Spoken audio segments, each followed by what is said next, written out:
Each month, the Bloomberg COVID resilience ranking measures where the virus is being handled the most effectively with the least disruption.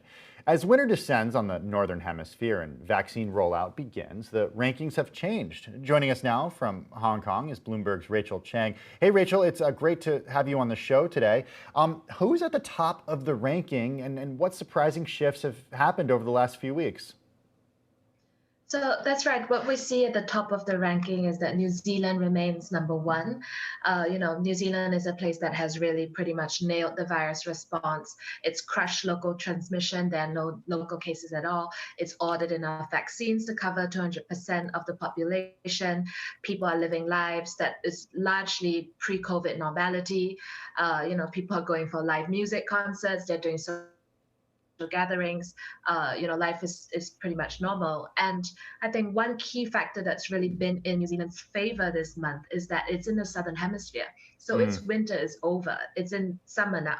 And we're able to see the really fierce impact of that when we see the other countries, the other economies that were in the top 10 previously, like Japan, South Korea, even places like Sweden and Germany in Europe that were previously doing pretty well, have now all slid down the ranking of that fierce winter wave that they're meeting, and in a lot of cases unable to contain.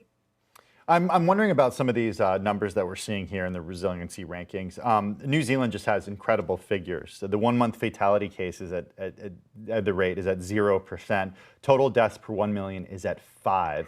It's an incredible number, especially when you see that in a country like the United States, it is significantly higher than that. We're at positive test rate of 13.3% and 955 deaths per 1 million. But access to vaccine in the countries remains low. It's at 246.8%. What does that number mean? So the access to COVID vaccines is a very interesting indicator because it gives us a window into the future, sort of, to see, as the vaccines are rolling out now, how well prepared are these countries really? And, we do see that a lot of the rich, big, developed economies that have, to some extent proven very disappointing in containing the pandemic. On this indicator, they are still performing very well because they have the money, they have the pull. A lot of these companies came from these countries, right? You're talking about European and American companies that have really nailed the vaccine race. So this is an area where they've emerged better.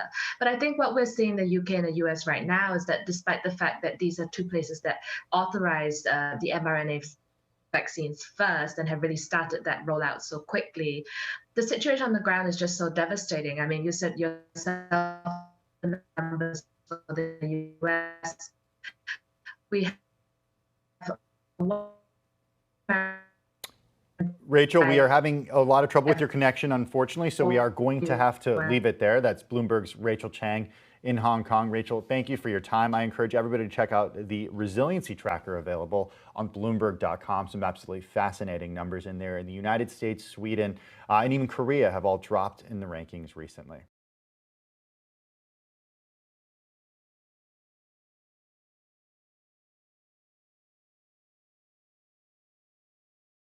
The biggest stories the moment they happen from around the globe. Subscribe to Bloomberg Quick Take now for insight in an instant.